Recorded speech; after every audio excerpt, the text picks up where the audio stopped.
jalousons les autres. Je vous dis, on peut trouver en chaque compartiment de la vie la source des discours de haine. Parce qu'on n'est jamais content de ce qu'on est. Si je suis comme ça, c'est parce que l'autre a pris ma place. Quelle place? Dites-moi. Chacun de nous a un destin.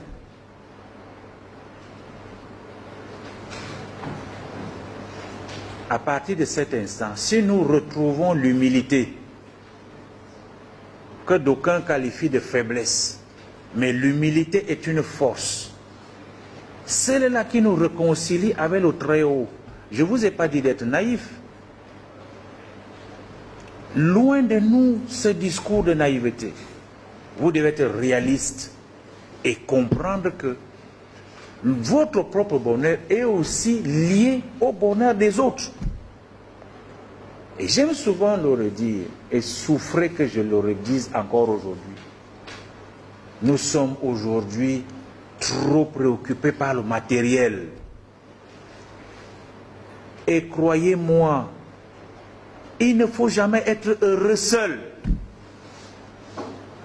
On vous donne des responsabilités, tu es là tout seul, tu accumules, mais tes collaborateurs ne savent même pas si tu manges, si tu bois, on ne sait même pas si... Non, il faut anticiper.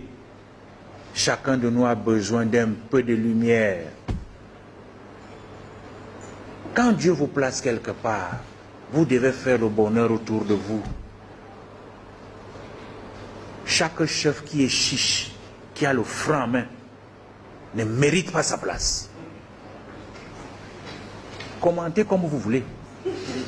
Moi, je dois vous dire les vérités. On doit partager. C'est lorsqu'on partage qu'on diminue la haine. Voyez-vous, votre domestique qui touche votre nourriture, qui touche vos habits, vous attendez que le mois passe 10 jours avant qu'il commence à grincer les dents. Patron, est-ce que c'est pas possible? Faites attention. Il faut anticiper, donnez-lui 2 ou 3 mois d'avance. Et au-delà de son salaire, faites quelque chose parce qu'il touche à votre nourriture. Qu'est-ce qu'il ne peut pas faire avec? Mais parce qu'on est grand, on réajuste la veste, on réajuste la gandoura, on dit que non, attends un peu là. Si tu étais plus grand, tu pouvais être plus grand que ça. Mais méfions-nous. Voilà des petites choses. Vous attendez des grands discours. Ce n'est pas ça. On ne fait pas la théorie ici. Ce n'est pas l'université où on va vous crier. Voilà au quotidien des problèmes, des discours de haine.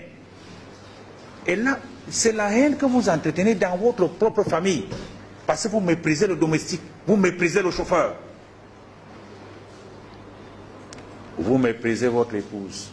Il faut lui dire merci quand elle vous a fait une bonne sauce. On n'est pas très sérieux, nous les hommes. On est méchants même à la limite. Dieu seul sait quand une femme prend du temps pour se brûler les mains. Elle fait le plantain, elle fait le riz, elle fait ceci. Toute cette bonne nourriture, elle pose là. Tu finis de manger, tu ne dis pas merci. Les femmes ne sont pas en reste. Parce que nous aussi, on se bat beaucoup. Matin, midi et soir, on transpire. On amène quelque chose à la maison. Mais quand on arrive, accueillez-nous bien. Pas les palabres. Du matin au soir, tu étais où? Tu faisais quoi? C'est patati patata. Non, il y a toujours, c'est le désordre. Ça chauffe. Et quand ça chauffe comme ça, le mari, il est obligé d'aller ailleurs là où c'est calme.